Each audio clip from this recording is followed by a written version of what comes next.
Perfect. And they're here? Yes, they are. Okay. And they're pretty close. Okay, awesome. I'll get them primed once you start doing the intro. Okay, And awesome. then they'll have Denise will hand off to you. Okay. You've got 5 minutes, right?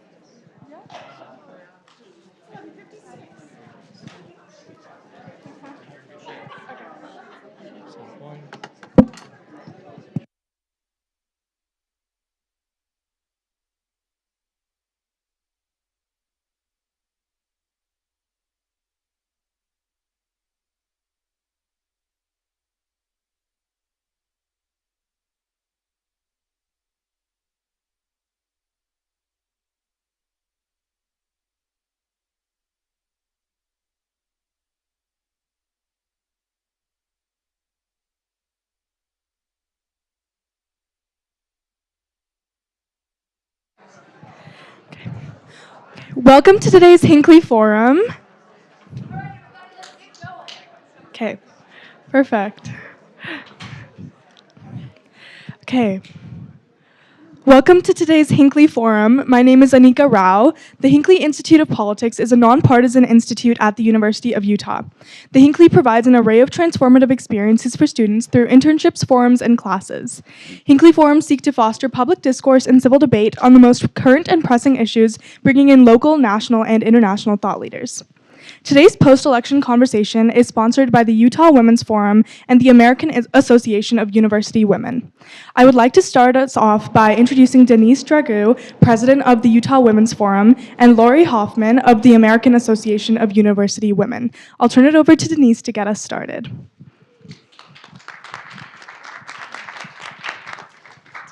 Thank you. Thank you. This is so exciting to be up with students and with our academic friends from the American Association of University Women. Is that right? So yeah, this is fun. And Laura, thank you so much for putting this together. She was really instrumental in getting our guests and really putting everything together. So thank you. That was great.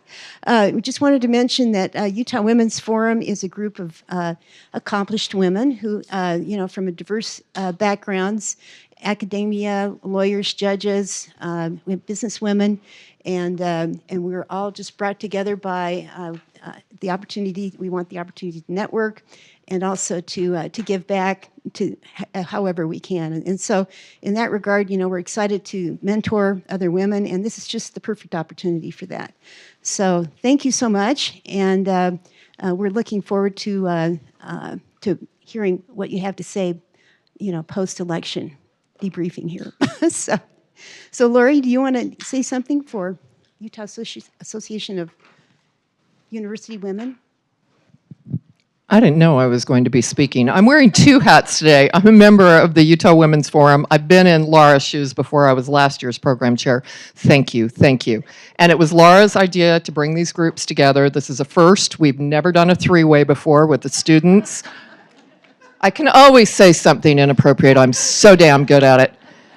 With the students with the American Association of University Women and with the Utah Women's Forum. AAUW was formed well over 100 years ago before women had the opportunity to vote. We were part of the suffragette movement. We are 700 branches across the United States of America. We believe in pay equity. We believe in women's reproductive rights. We believe that all women should have an opportunity to get an education, whether that is a university education or a trade school. Anything else I missed, Georgette?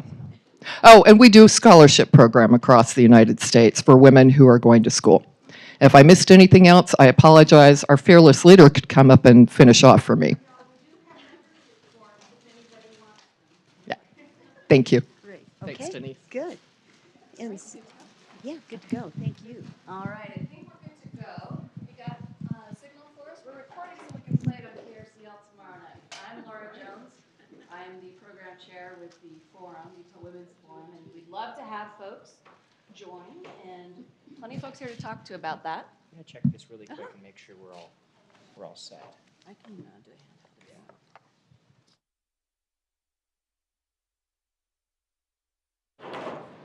Check, check.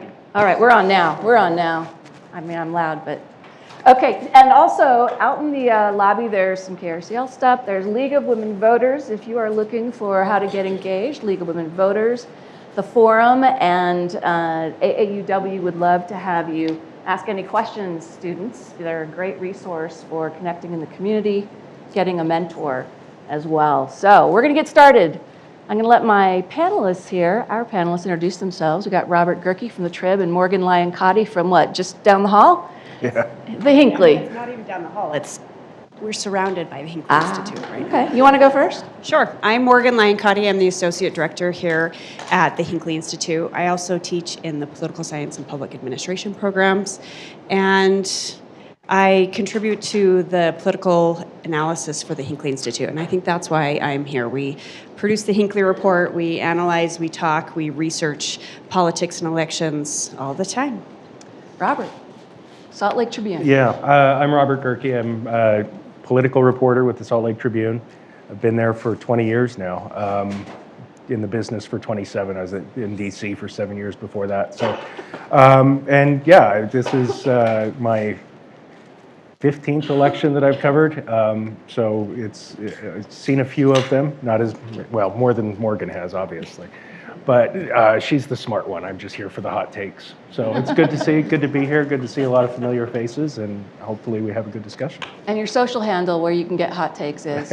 Well, I'm still on X for the time being, at Robert Gerke, and I'm also on Threads, same handle. Why don't you give us your take? Just a 10,000-foot overview of the election, federal to local. Yeah, I think, I mean, I was surprised, I think, by the outcome going into election night. I thought I had a pretty good sense of it. The polling seemed to be pointing to a very close race, not a landslide election by any means, which it ended up kind of being, an electoral landslide at least. I think I knew that there was a trend forming when North Carolina was called so early, and Florida as well. Florida was maybe going to be close. North Carolina was supposed to be really close, but it got called early on election night. And I thought, oh boy, this is we can see where this is heading. I think there's a lot to dissect about the people who turned out, the people who didn't turn out, particularly in states like Michigan. The Latino vote swinging toward Donald Trump, the female voters not necessarily going as strongly for Kamala Harris as anticipated. You know, so I think there's a lot to pick apart. At the end of the day, I think it boiled down to voters wanted a change from the Biden administration. There were a lot of economic concerns, obviously, on voters' minds, and I think that showed in the results. And I guess locally, you know, at the state level and local level, probably not a lot of surprises. It was a pretty by-the-book election. Republicans did very well, as one would expect in a Republican state. I think, you know, as of a few days ago, Democrats looked like they were going to pick up a House seat, but then they lost Rosemary Lesser's seat up in Weber County. So it's a wash there. It's a wash at the Salt Lake County Council level, with the Democrats holding the seats they had, but not taking the Dia Theodore at-large seat. So, you know, I think we can talk more about the constitutional amendments and the role that may have played later on. But I think, you know, the fact that Amendment D, which is the ballot initiative reform, the amendment that said that the legislature can repeal or amend any ballot initiative they feel like, the fact that that was taken off the ballot, I think it had the potential to drive a lot of turnout because people were pretty pissed off about it. Can I say that? But I think by taking it off the ballot, it sort of tamped some of that down, and we didn't really see a huge surge in turnout. In fact, turnout was a little bit lower than it was 4 years ago. I was going to say Salt Lake County, 85%. You're like, yeah, that's lower than 4 years ago. Yeah. Well, statewide, it was down about 25,000 voters, I believe. Morgan, what's your overview? I have struggled with this one a little bit because it does have elements of that change election. And you talking about North Carolina, in 2016, Virginia staying so red so late into the night, and as they were counting ballots and not, then Virginia did end up going blue, and those electoral college votes went to Hillary Clinton, but it was fairly late in the night. And I remember thinking, why on earth is Virginia so close? Because Virginia has steadily gone more and more Democratic over the last couple decades. And that happened again this election. And when I just saw Virginia so red late into the night, I realized this is Trump's election. It has ended up not being as big of a landslide as it looked like that night. He's below 50% now, so it's like a 1.8 margin, I think. But it has the elements of the change election. Some things really remind me of 2008, the frustrations with the economy. But our economy looks so different than 2008 with the housing crisis and unemployment. So I think it's just, but it still sort of feels the same, those frustrations, that perception, layered with frustrations about the border and immigration. And we're in this system now, or in this society where we like fast action, and we are, social media and technology and things change so fast. I think we really struggle with, honestly, just this idea that democracy was built to move slow. So all of these frustrations have built, and I think that's why we are talking about how this is a change election. I'll just say one thing locally, because I'm sorry, I cannot call you Robert. I try so hard. I know it's your professional name, but as Gerke said, not a lot of changes, but one thing I noticed, I am part of Utah Women Run, which trains and encourages women to become more politically active. And I've long preached that Davis County, especially southern Davis County, is great at electing women and elects a lot of moderate women. And two races I was watching was the Davis School District races, and they're in the very southern end of the district, so like the North Salt Lake, Bountiful, Centerville areas. The two moderate women won those districts against pretty conservative women. So those, and one was by 91 or 92 votes. Elisa Mercer won that election. So those were ones I was watching closely. So every vote counts, right? Especially at the Especially local level. locally. I know we focus so much on the big stuff, but it's those local races where your vote can really make a difference. What do you think is some of the blowback from things that happen? I mean, no secret we're in a supermajority GOP state, and lawmakers are not happy about the judiciary or getting their A and D amendments blown off the ballot. What do you think, Morgan? So it's interim day. I know this will be aired on KCPW later, but KRCL. KRCL, I'm so sorry. Say it again clearly. I want a clean edit. Okay. I know this will be aired on KRCL later, but we're recording this on Wednesday, and it is interim day. And this is this November interim day. It's the last one before the general session. It's interesting to see what they focus on, and it's also interesting to see what they've been, hearing what these issues will be. I think there's a lot of frustrations from legislators about those amendments. And legislators will say this really openly. They like amendments. These are what they propose. They hate initiatives. And the fact that amendments A and D were taken off the ballot by the state Supreme Court was not a popular decision. So I think a lot of people are watching to see if things change with programming, with funding, with the judiciary branch, or even the way the state nominates. And that will be interesting too, because we've had these conversations at the federal level. Should we have terms? Should there be a change in nominations? We haven't had it at much of the state level, so that will be interesting to watch. Gerke. Yeah, I think the judiciary, the reforms to the judiciary are front and center this session. And nobody's really kind of out with an overall plan, but I think, as Morgan touched on, term limits have been discussed, potentially electing judges has been discussed, maybe having a new confirmation hearing before retention elections. Utah, according to the Sandra Day O'Connor Institute down in Arizona, Utah has sort of the model for appointing judges in the country. They've pointed to Utah as one of two states that does the best job at getting nonpartisan, qualified judges on the bench. But the legislature got told no several times. They got told no over the abortion bill. They got told no over the anti-trans sports bill. They got told no over Amendment D and Amendment A. And the supermajority legislature does not like to be told no. So I think there's going to be some retribution. I also think that you'll see Amendment D brought back, and I think you'll see changes to the ballot initiative process to try to make that a little bit harder, because they're concerned that now with this protection for ballot initiatives, should they pass, that there's going to be a whole flood of ballot initiatives. And there has been some talk about, from groups that want to run ballot initiatives in 2 years.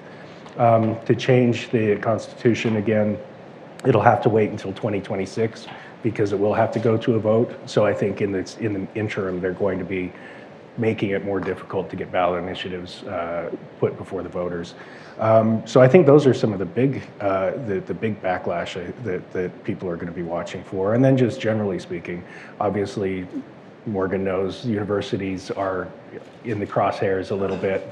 The speaker says he wants 10% cuts to university programs because they want to refocus, reorient the mission on training workers. So that's something big I think we'll be watching for in the upcoming legislative session as well.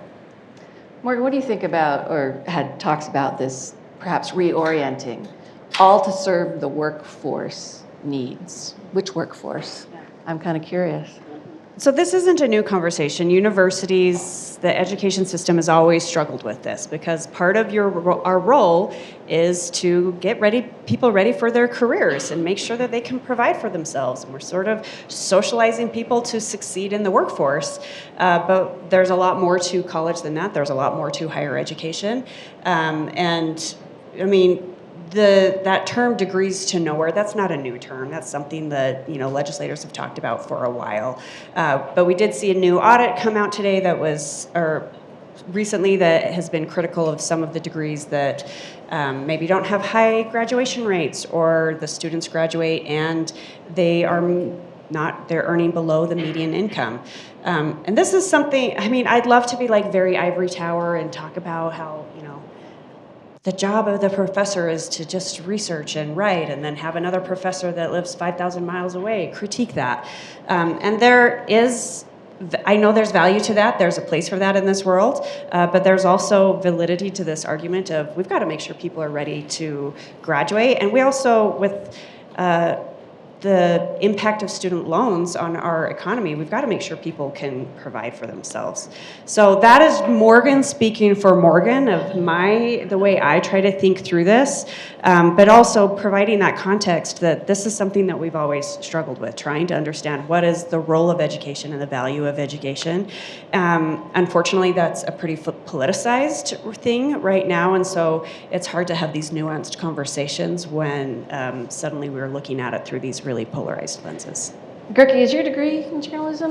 I have a communications and political science degree. One of those from degrees to nowhere? This fine institution. Well, yeah. I don't know if political science gets deemed that, because we have so many students that do go to law school. I meant more journalism and communication. All right. It got me to right here. Exactly. So what's your take as someone who's covered politics for a long time? Is this going to be this big payback session after all that's gone on this last year? Yes, I think so. I think that one of the other things I should have mentioned probably too are some of the election reforms. Yes, let's talk about government ops today. As Morgan mentioned, it's interim day today. The Government Operations Committee is hearing a slew of election reform proposals, including, Representative Birkeland last session sponsored a bill that said instead of doing universal vote by mail, which has been pretty popular and had positive outcomes in voter turnout, you would have to opt in to vote by mail. So they don't send ballots to everybody, you have to request it. One of them is because there was this issue in the 2nd District race about ballots arriving late. They want to change the day. They have to be in hand at the clerk's office on election day. And that one's impossible, right? Because we don't control how the USPS delivers. Well, they ultimately what they want is more people voting on election day or delivering the ballots by hand, I think. And we saw a big push by the Utah County Clerk to have just that happen, and it turned into this catastrophe because they didn't have enough polling locations. They didn't have enough paper. They didn't have enough paper. They had to. I don't know if you guys saw this, but the governor's office had to send the state plane down to Arizona to pick up paper because they had so many day of provisional ballots that they had to print. that they ran out of paper, then they ran out of ink, the lines were 2.5 hours long. Vote by mail is effective for a number of reasons, but that's one of them. The other one, obviously, is that you can open your ballot, do your research on judges, on bond issues, on things like that, that otherwise, school board candidates that otherwise might get overlooked. And so I think there's going to be some pushback on the vote by mail piece of it. There's going to be some changes potentially to the signature gathering process. And, you know, Senator Weiler has talked about how we treat signatures for candidates different than we treat signatures for ballot initiatives, and he wants some uniformity there. So it's going to be a big session for that. I don't think that was the question you asked, though. No, Is it going to be a payback session? We still, the makeup of the legislature hasn't changed. I mean, it's still a Republican supermajority. They call all the shots, and you know, the Democrats show up and vote no, but that doesn't matter much at the end of the day. So yes, I think that they still have almost unchecked power outside of maybe the courts, and we'll see, you know, how that plays out. And so yeah, I think it's going to be a big payback session, you might want to call it, but also just it's going to be business as usual in a way. But there's also, I think the legislature didn't take the lesson from their Amendment D defeat, and there's still a lot of hubris among leadership in the Republican side of it.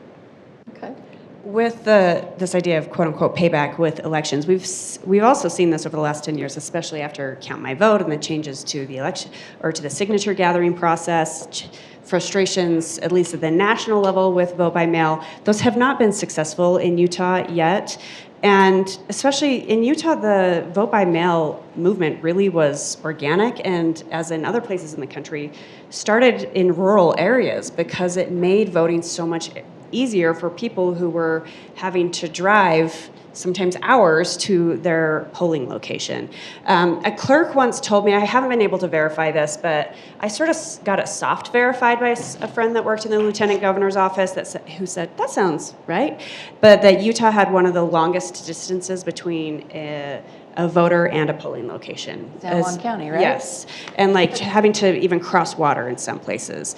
So we have seen some legislators that have moved to election day only voting, and it gets shot down really quickly because people really like that, and also because the technology is improving. I listened to some really interesting analysis of the voting boxes and how just the technology of them, that, you know, they're really hard to move, they're hard to run over, they're hard to light on fire, sadly, having to think about these through things. No, it's great they're hard to light on fire. Someone lit sad one on we have to fire. think about these things. In Oregon. Yes, so, and also I'm interested, we haven't gotten all the data, but to see how many people used the drop boxes versus the mail, because it seems like the drop boxes are becoming increasingly popular. People like that. It feels secure. It feels like you're really like sort of handing it in.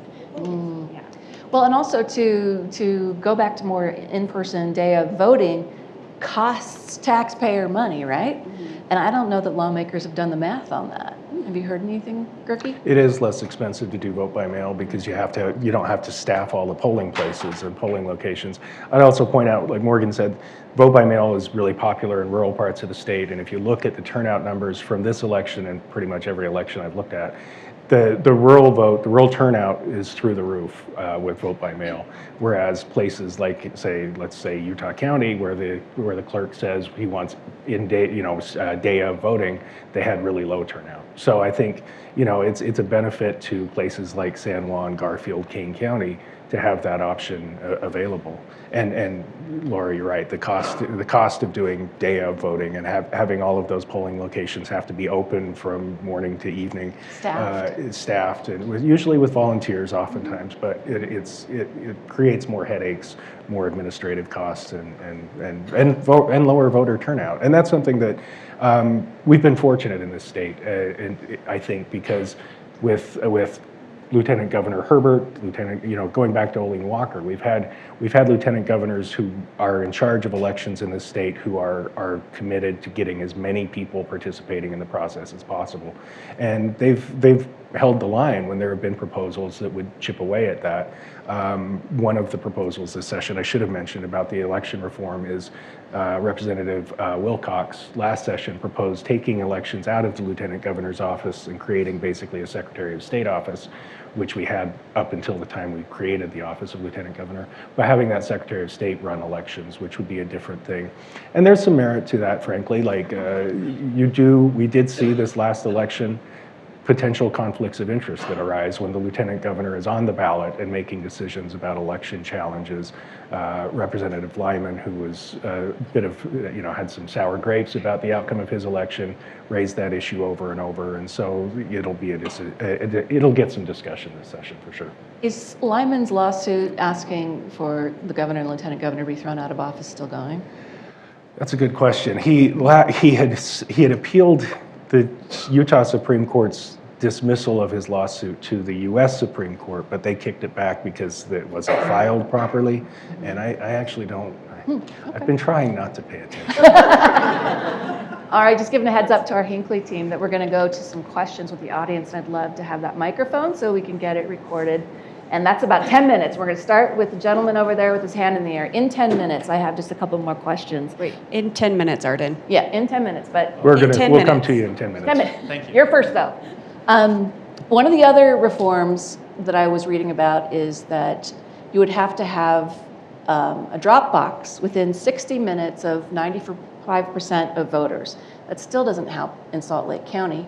And as we know, those kinds of must-haves become the least that folks will do in an area. So when it comes to election reforms, are they going to push it through like they did last session, get all the stuff they feel folks will object to push through in the first week? Or have you heard any strategy? That has been the strategy for the last few sessions. I think they learned that when you have controversial bills, abortion bills, transgender sports bills or transgender care bills, they front load the session, get those out of the way first, and then Then they don't have to care. and then they can spend the last few weeks tinkering with the budget. So I think they feel like that's worked out pretty well for them, rather than trying to jam these controversial bills through at the end when they're sort of bogged down with the budget process. Morgan, you got any thoughts on that? Specifically about the strategy of how they pass, or Yeah, about how the they- drop yeah. boxes? Well, both. So Well, the drop boxes, I think that comes from the Republican primary and the frustrations in southern Utah. And you had local officials down there saying, yeah, we messed up. We should have had more drop boxes. It was a budget issue. We've learned our lesson. There will be those drop boxes. I think this strategy will continue. It allows them to, as Gerke said, focus on the budget, make those logistical changes. There's always bills where they're crossing out a line or adding a comma from previous years, just dealing with those nuances of government. And if the big stuff is out of the way, then they don't have as many constituent emails and as many meetings, and they can focus on other things. It also puts the governor in a corner, because during the session he has less time to sign or veto bills. And so if he has to sign or veto the bill during the session, potentially if he vetoes something, they don't have to call themselves back into a veto override session. It is They a can just deal with it multi-layered then. strategy. So, how big is the budget these days, and what's it looking like, Gerke? Do you remember from last? do you season? remember? I think it's knocking up against $30 billion. Yeah. 30 billion tax. I'm going to trust you on that. Yeah. Which is just astounding how much it's grown over the past few decades. When I started, again, a long time ago, I think it was about $9 billion. So it's more than tripled in the time that I've been around. There are sums that are monopoly to me. So, Yeah. any interesting surprises in the election? For instance, I think Salt Lake County with Natalie Pinckney elected the first woman of color. Mm-hmm. Anyone else like that? Yeah, there was a yay back there. I heard it. In terms of local elections, so here's the thing that I was most surprised by, and that is that none of the statewide Democrats won Salt Lake County. Brian King lost. Caroline Gleick lost. The auditor treasurer candidates, they all lost Salt Lake County, which I don't remember that happening. So I actually thought this was so interesting too. I went back and looked at the county map to see what's happened, and it is the norm in Salt Lake County actually over the last few elections for it to be either really, really close or for the Republican to eke it out. Because it's really close. It's within a couple thousand votes for most of them. yeah. And the governor and and Senate make more sense to me, but even down ballot because people certainly split their ballots, because Kamala Harris won Salt Lake County with 53, 54%. Yeah, by a decent and then margin. all of these Republicans statewide, from governor, AG, Senate, and the rest, were all eking it out with like 44%. Yeah. Yeah. Yeah. Well, and I think that split ballot trend is really interesting, and I want to see some more data on this. But it means that voters opened their ballots and said, okay, I'm going to vote for Vice President Harris for president, and then I'm going to vote for Spencer Cox and Derek Brown and on down the line. And it's a little surprising, because the conventional wisdom in this state is that the National Democratic Party is toxic and the local Democrats can do better. But they didn't in this case. And I think, and aside from that, go ahead. You had Well, something you were gonna but say. then they did federal level, and then they did state level, and then they got down there, and then Jenny Wilson won with 55%, Right. and then Right. Natalie Pinckney won by, Yeah. I think, right, I think she ended up winning by about 8,000 votes. Yeah. So I think that was interesting. Democrats were nervous about that one. Yeah. I think Jenny was pretty comfortable today. Not Jenny. The Natalie Yeah, Pinckney race. Natalie Pinckney, yeah. And I think the other interesting trend is, and this is something I think Democrats are going to have to look themselves in the mirror and do some soul searching on, is that it doesn't really matter who the candidate was for these statewide offices. Brian King got 30%. You go down to the treasurer race, and Neil Hansen got 30%. It doesn't matter how much money they spent. It doesn't matter how hard they campaigned. Rudy Bautista, who I think during the debate said he's not really a Democrat, spent $160 on his race, got 30%. There's a ceiling and a floor, and they're very close together. And so I think that is going to require a little bit of, they're going to have to take stock of how they can punch through that ceiling in the future. And how they recruit candidates. I mean, the Attorney General's race was a missed opportunity, I think, in some ways, because we've now had 3 attorneys general who've had problems in office, let's put it that way. And they've all been Republicans, and the Democrats were unable to capitalize on that by fielding a candidate who was going to run aggressively, raise money, and put up a fight. Yeah, the last Attorney General scandal-free was Jan Graham, wasn't it? Yep. Democrat? Yep. Woman. You had some data before we go to our first question about folks who didn't finish their ballots. Yeah, you asked me that question before we came up here, and I didn't know the answer to it, so I looked it up. And it's about 10%. There were about 1.5 million, roughly, ballots cast, and about 1.4-ish, a little below 1.4, who actually went down and voted all the way down to the constitutional amendments. So this was an unusually long ballot, because we had the judicial elections, we had all the school board races, we had the constitutional amendments, and so, it obviously is going to vary, in some instances, but it's about 10% who didn't get all the way through. And 90 million people in the country eligible to vote who didn't vote is the number I've been hearing. I don't know what the local is, if you know that. Well, so we are that number we've been saying, like 80%, 85% voter turnout, that is active registered voters. If you actually look at voting eligible population, I actually was just looking at this, I think we're at about 63% here in Utah. So that's all citizens who are eligible to vote. 37% did not turn out. All right. Let's get our first question. Will you tell us who you are, a little bit about what you're studying? Yes, my name is Kimon Dixon. Everyone calls me KD. I'm a poli-sci student. I've done numerous Hinckley internships. Yeah. I have 2 questions, but they kind of roll together. Do you believe creating a Secretary of State office will bring more trust and confidence to the election and our process? And my secondary question goes to Salt Lake County. Do you think, with the closeness of the Pinckney race, because it was an at-large seat, that having a D next to your name isn't enough to win at a rate as which Jenny Wilson won her race? Anybody want to tackle I'm going to those? let you go first. Well, we've done polling on trust in elections, and we've even mined down to, do you think your vote by mail ballot is counted accurately? Do you think your in-person ballot is counted accurately? And Utahns have a very high trust in our elections. And it's actually in October, we asked what is your level of trust in local, in state, in national? And it actually sadly does go down when you hit national, which is interesting because all elections are local. It's all county clerks and then state, either secretaries of state or lieutenant governors. But Katie, this is a question that we're struggling with as incumbent lieutenant governors are running for election. And this was an issue in 2020 when Spencer Cox was the lieutenant governor running for governor.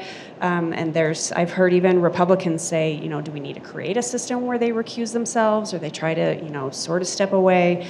The first part, that's another conversation, but it's really interesting because the distrust in elections is really stemming from the Republicans, which Deidre Henderson and Spencer Cox are. So they're sort of struggling with that within their own party. Lieutenant Governor Henderson actually gave a pretty impassioned speech here at the Hinckley Institute about trust in elections, trust in institutions.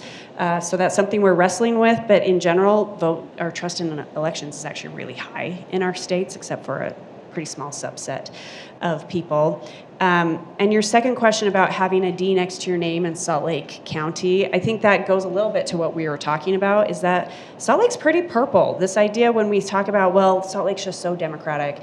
The city, yes. The county, not so much. And I think Democrats really have to fight for those votes, and that was a really close election. And there are at-large Laurie Stringham is an at-large position, and she's a Republican. So, I think you've got to have more than that D next to your name. Yeah. But Pinckney pulled it out. So. Pinckney pulled it out in her district. That was Jim Bradley's former district. So it was at large, wasn't it? Yeah, it's at large. Yeah, I'm sorry. Ignore me. But it was Jim Bradley's seat, and interesting to see that Jim Bradley and Granado both voted for the Republican opponent in that race. It's not enough to have the D by the name, and Zach Robinson running against Dia Theodore, he ran hard, came up short, and had the D by his name, and it didn't make the difference. So the council continues to be 5-4 Republican. So that shows you where the breakdown is. It's close, but it's not a Democratic-leaning county. At the local level, like Morgan mentioned, Kamala Harris won Summit, Grand, and Salt Lake County, and those are sort of the traditional blue counties in our red ocean. In terms of the Secretary of State question, I can see the merit in it, right? I can see wanting to avoid the conflict of interest. One of the things I want to see that I'll be watching for in the bill is how they choose the Secretary of State. Is it an elected position, or is this a position that the legislature has some influence over? We saw when these potential conflicts arose this past election, Lieutenant Governor Henderson kind of farmed out those decisions to former Lieutenant Governor Greg Bell, which seems like a viable way to avoid the conflict. But I'd be a little wary, I think, if the legislature is going to be able to exert pressure on the Secretary of State in the way that the Lieutenant Governor is now insulated from by being, part of the governor's administration. So that's something I'm going to be looking for. What do you think about Pinckney? And she was a good candidate, I think, and she ran a good race, and Zach Robinson was also a good candidate. They came to different ends, right? So I think in Salt Lake County, I believe there were about 25,000 statewide. But yeah, you see the split votes where, again, Jenny Wilson, Kamala Harris did well, Jenny Wilson did well, and then they flipped. I think it's a fluid county, perhaps. I think there are parts of it that are getting more blue. The Cottonwood Heights area, in particular, Sandy, that area I think is trending a little bit more liberal. One little note, though, that's a lovely moment of dignity and civility, is that Rochelle Morris and Natalie Pinckney went to lunch this week after the election was called. Well, and you talk about trust in elections. I think this was kind of a landmark in that there was no voter fraud this election, right? We haven't heard anything about it. So we heard early claims of it. So everything was on the up and up, and sorry. Yes, Couldn't let's help get you it. the microphone because we want to be heard on the radio too. So there you go, right there. How's the best way to get information on local election results. I mean, it shouldn't take an hour to dig through on the internet to find out who won a race. Tribune? Yeah, electionresults.utah.gov, and you can search by county. Yeah. That's where I go. Drill down by county. The county used to have its standalone site, but when I went to it this election, it diverted you back to electionresults.utah.gov. I just mostly track Utah, Salt Lake, and Davis, and I think they still have they all still have decent standalone sites. But the state site, that electionresults.utah.gov, updates as soon as the county updates. And you can look at precinct results, precinct level results. They'll map the county blue and red.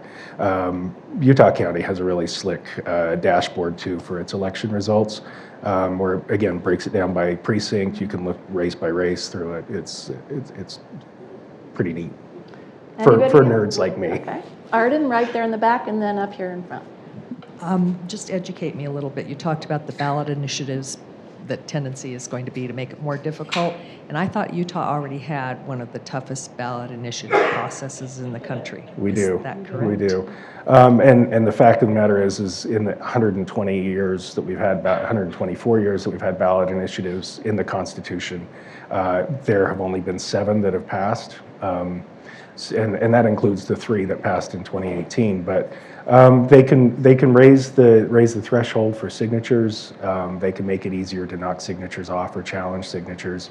So there are ways that they can put their thumb on the scale to try to discourage that in the future. But we do have a very hard process, to be honest. And 140,000 signatures is not easy to gather. And you compare it to California now. The legislature would say we don't want to be California, and Their boogeyman. That's their boogeyman. But the signature threshold there is much more reasonable. It's much lower, so it's going to be a debate that I think will be had this session. Right up here, second row, on the end. And one other thing before we move, one of the other things that have been discussed in this whole making ballot initiatives more difficult is requiring a supermajority if it's going to raise taxes. That's a bill. I'm trying to remember the representatives who sponsored that bill, but it would require a 60% if it's got a tax increase attached. And that's something, Florida changed its laws, so if you want to amend the Constitution, it has to be a supermajority, and that's why where we saw these abortion initiatives or abortion measures on the ballot this year passed in most states. It got 57% in Florida, but it wasn't enough to pass under the new structure. I think there was another state where it was the same thing, got 57%. Yeah. I can't remember. All right, question right here. It was Ohio, that's right. Ohio, thank you. So what is the pushback for universities that here, obviously, where the thinking is that you only include majors that create jobs at somehow a high paying rate. Obviously, the jobs that are available now in tech, in AI, got created by discoveries and research that happened 30 or 40 years ago. So it seems to me that as you're eliminating majors where there is still active, ongoing creative research, you're going to be shutting down that kind of creativity. You're going to be creating a loop where whatever is current now and pays well now is what you're going to include for the future without really allowing for supporting and providing funding for the creativity that's happening now that's going to be funding high-paying jobs 30 years from now. So what's the pushback? The argument against what's happening here? I think when I talk to the speaker about this, I think his point is that we need bodies to fill these spots in the current workforce, right? I think the concern that I've heard is more about in the arts and humanities. where they're not going into tech fields, right? They're going into literature degrees, for example, and those But they actually don't know, right? They're not collecting this data yet. they're not collecting the data yet, and that's one of the things this audit said the other day is that we need better metrics on outcomes and graduation rates and things like that. We do have a graduation problem in this state, to be honest. I mean, the graduation rates, is particularly at a school like Utah Valley University, are lower than they should be, and then you get students who have a bunch of debt and no degree, and it's a problem. So there are structural issues that need to be addressed, but to your question, I think I know there's a lot of concern among people I've talked to who are in the arts and humanities that they're going to be I don't know if it's inappropriate to say the redheaded stepchild of the university system. And so that's where I think the tension is going to play out. It reminds me of K through 12 in the 80s. We're going to cut art, we're going to cut band, we're going to cut whatever we don't think is a return on investment, which is interesting. I'm sorry, what? Today, yeah. No, I'm saying that's what happened in the 80s in the K through 12, and now we're going to bump it up to higher ed. It's still happening, yeah. All right, another question. Let's do Lori Hoffman right there, and then we're going to get to some of the, there. So this was a election about the cost of eggs and other things. If the clown car decides to really take us off the cliff with a tariff system, when will people start to realize that $23 for eggs was really not an appropriate vote? That wasn't a loaded question.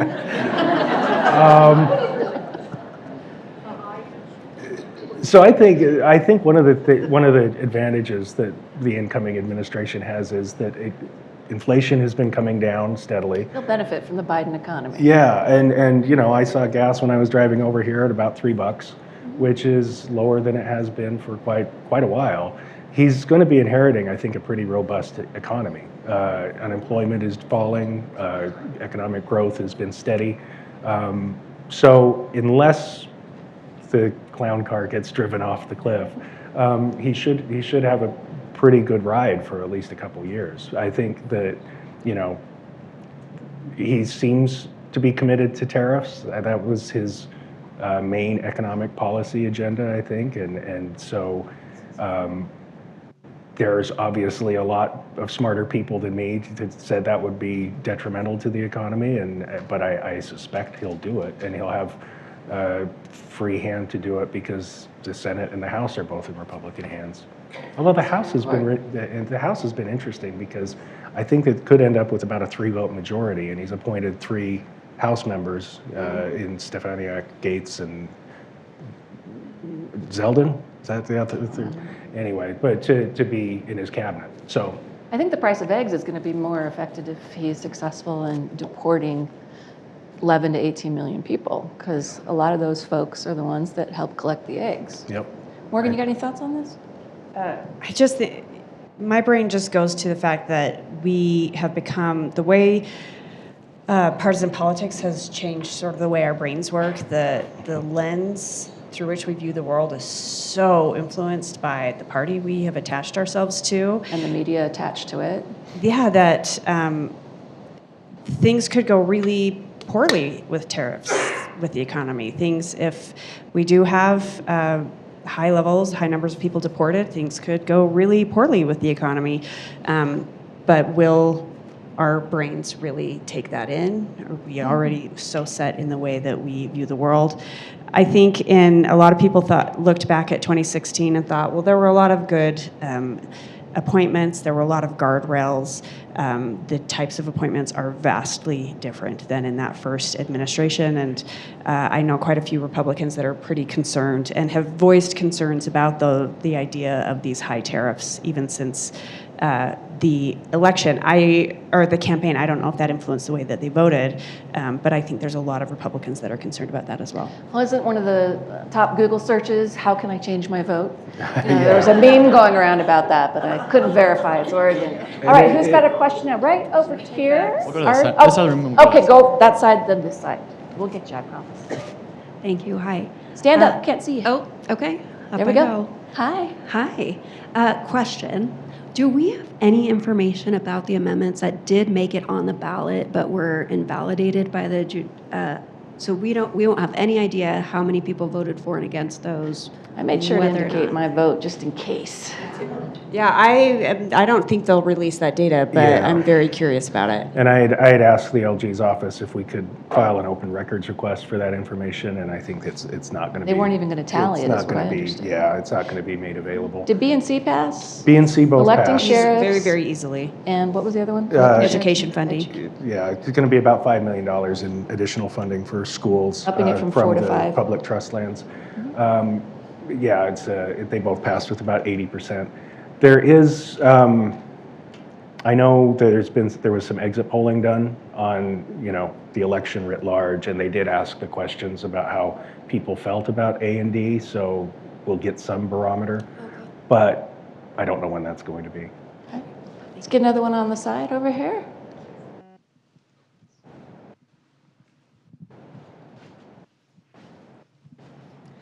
I'd like to talk about the independent candidates that were on the ballot and figure in the Evan McMillan from before, and I don't think any of them were successful. And I want to particularly focus on Senate 8. If you add Aaron Wiley and Alyssa Van Langeveld together, if it had been one candidate, they might have eliminated Todd Weiler. Yeah.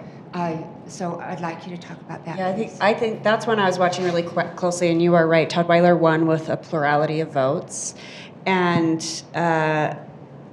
I'm just really curious because I think there are some Democrats that like to say I'm pragmatic, that like this Evan McMillan method, and saying maybe we can get someone more moderate in, and so let's.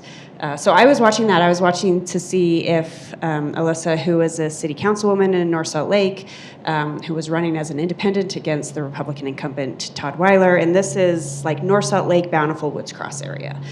But yeah, a Democrat, Aaron Wiley, did run, and together they got a majority of votes. But I looked around to see if we had another comparison in another legislative seat, and we didn't have another really good comparison. But that is something that I'm curious about, is that do some Democrats view that race against Mike Lee in 2022 as maybe a success because Evan McMillan got closer to knocking him out than any Democrat has, or did they view it as a failure because he didn't win? Well, and then there was the ad, Brian King and Phil Lyman, which I don't think would have been considered before an Evan McMillan approach.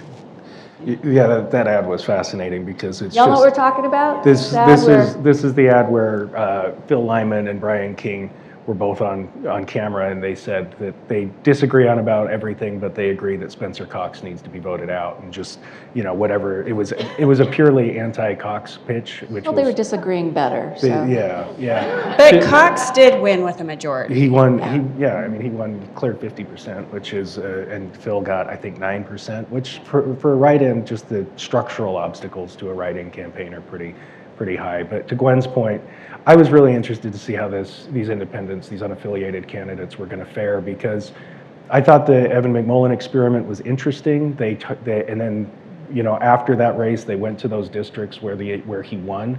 And targeted those districts, recruited pretty solid candidates, and it didn't pay off the way that I think they thought it was going to. They ran slightly better than the Democrat had in the 2 years before or 4 years before in the Senate races. In Utah County, they were able to get one of the other candidates to drop out, so it was just a head-to-head with Kevin Stratton, and I'm now blanking on her name, but and it didn't do the trick. So it's back to the drawing board, I guess, for the opposition at least. I think the Evan experiment taught us some lessons, and we can talk a little bit about what to expect in 2 years, because in 2 years we have an election cycle where there's not a presidential candidate, there's not a gubernatorial candidate, there's not a senator at the top of the ticket.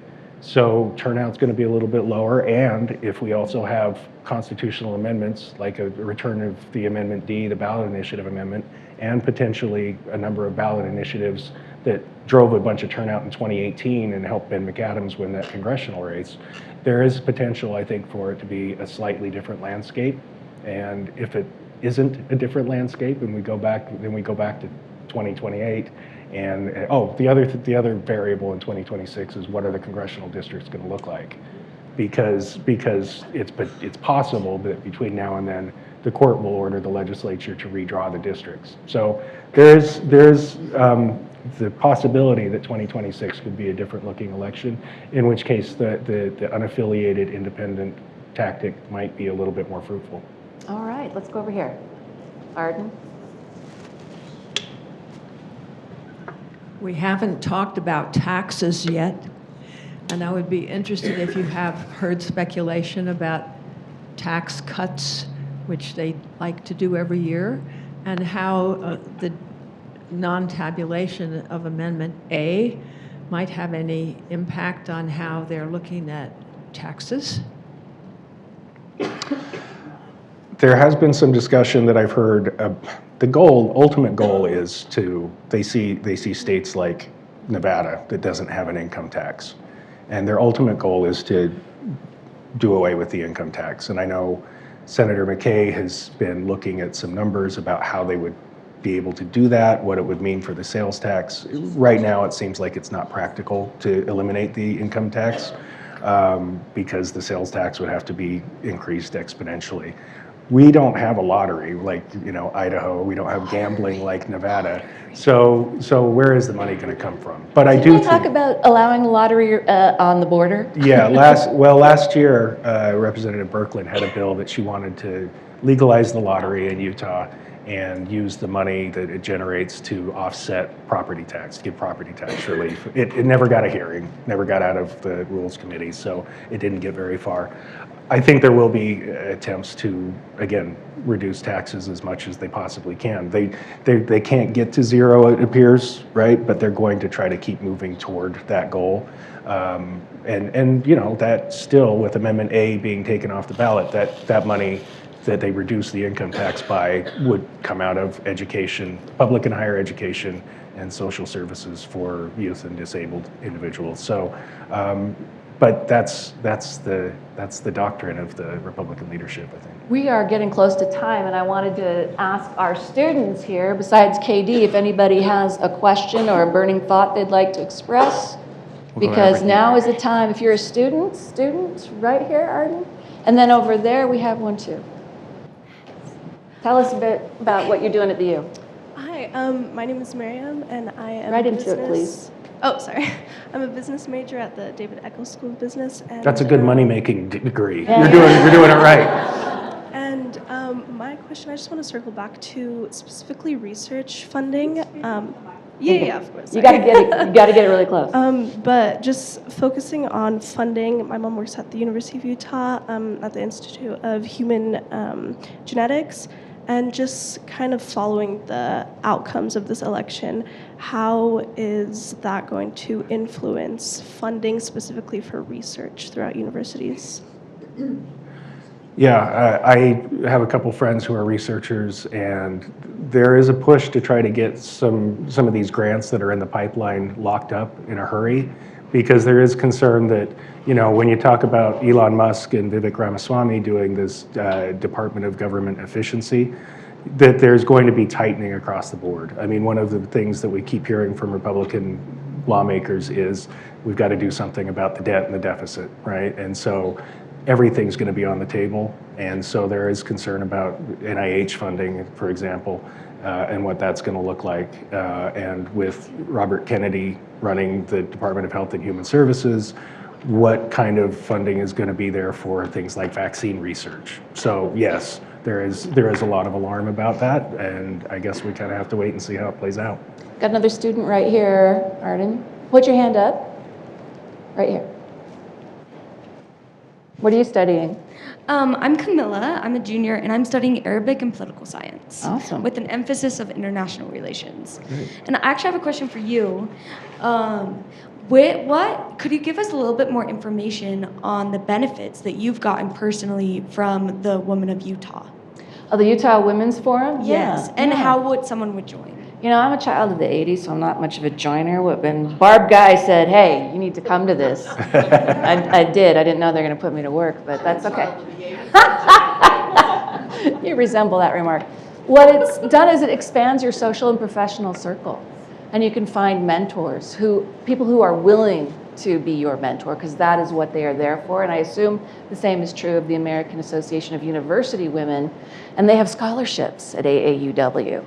So please join these organizations. I'll give Nick some info to email out to folks, but you can find online Utah Women's Forum, AAUW.org. All right, and of course there's the League of Women Voters, another great organization. If you aren't in an internship politically, but you'd like to go and see what's going on up at the Capitol, they are up there and would love to have you join them. Lori. Better Utah and the Institute, Better Utah Institute are always looking for paid. Come Better talk to the Utah Hinckley Institute of Yes. Politics. We have agreements with all these organizations, and we'd love to help you. Sorry, Morgan. All right, any other students that have questions? Because we're going to wrap, and I'd love to have the students have an opportunity. Yes, right here, Arden. Tell us a bit about what you're studying. Hi there. My name is Peter Joseph, studying international studies.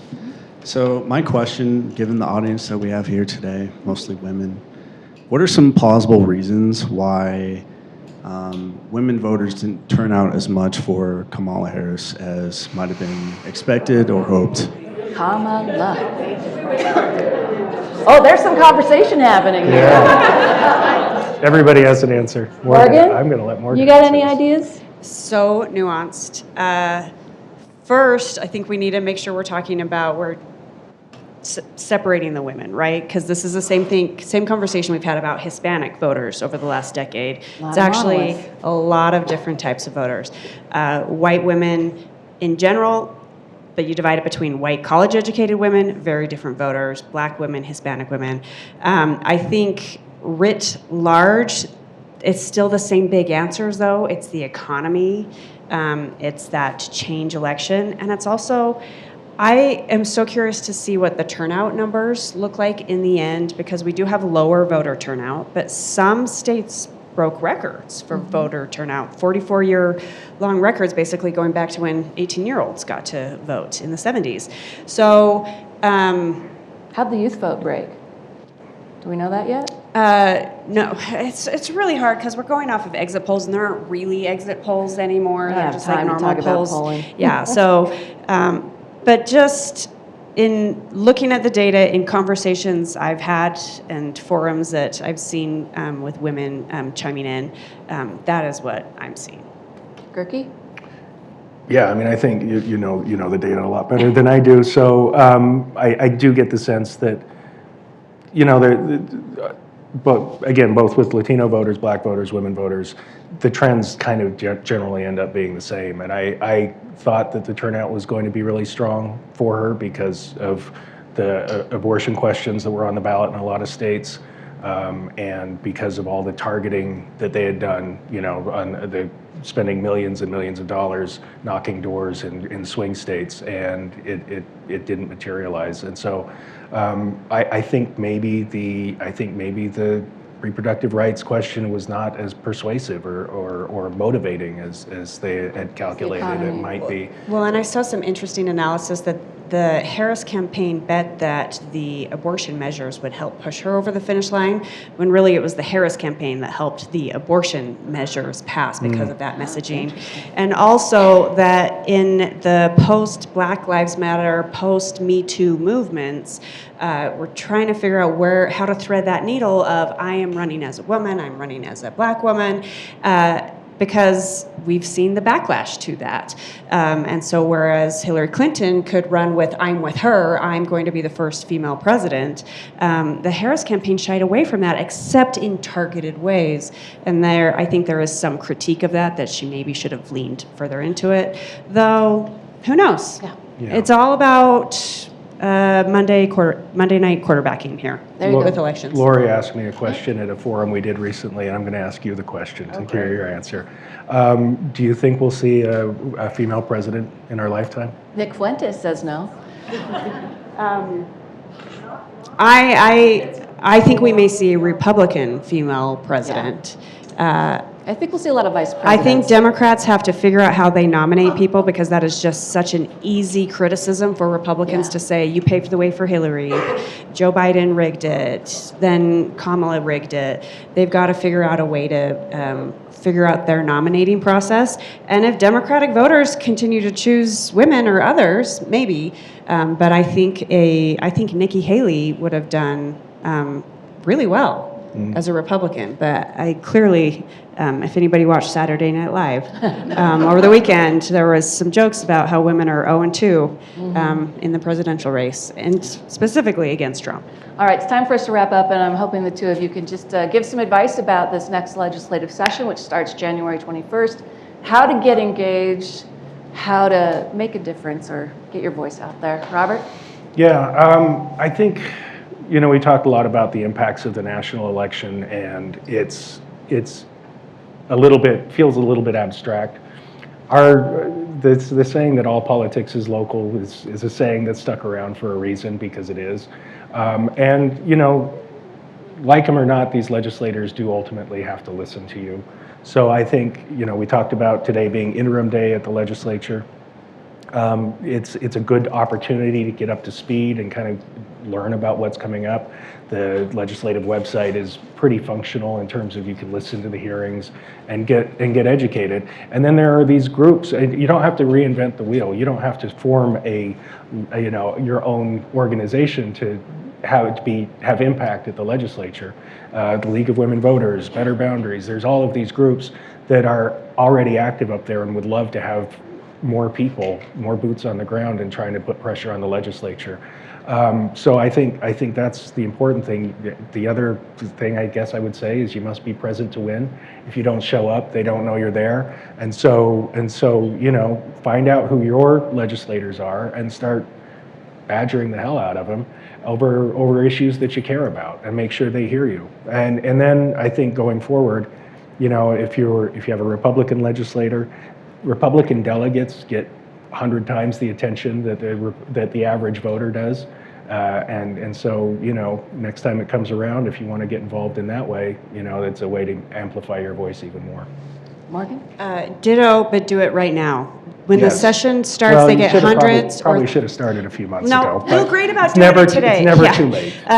They get hundreds or thousands of emails. So if you care about something right now, email them today.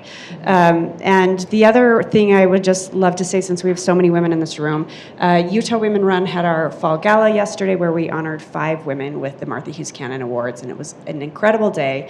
And one of the speakers, Mara Carabello, one of her pieces of advice was give a woman permission today. So I want to give every woman in this permission today to think about how you can get more involved. Run for office. Find out the resources of Utah Women Run and Women's Leadership Institute that do trainings. Work on a campaign. Work on a campaign. Get involved in a policy advocacy issue. Or if you have a friend that you think would be an incredible city councilwoman or an incredible legislator, tap her on the shoulder, because women, all the research shows, men, they just, God bless you, you just feel like you can do it. Women have to be tapped on the shoulder 3 times before they have that courage. They have to feel like they're overqualified. So give yourself permission, give a woman in your life permission to take that leap. That's awesome. I have 2 pieces of advice for you. le.utah.gov. Sign up for the free account. It is your tax dollars at work, and you can track bills. I started getting notices, and it terrified me. I'm like, already? So you can track the issues you want, and you can stay educated that way. And then, of course, listen to KRCL 90.9 Monday through Friday, 6 to 7. Thank you to the Hinckley. Thank you to Robert Gertie, Warren Lancotti. Thanks for being here, everybody.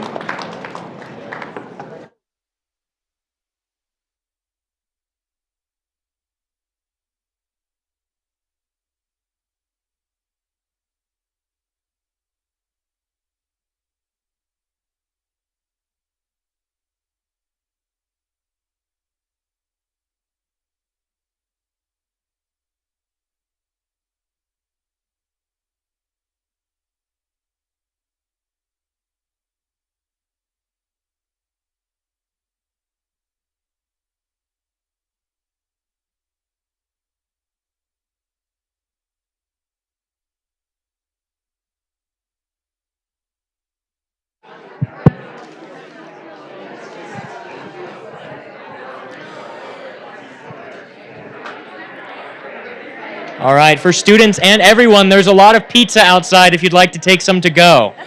The pie gave us extra today.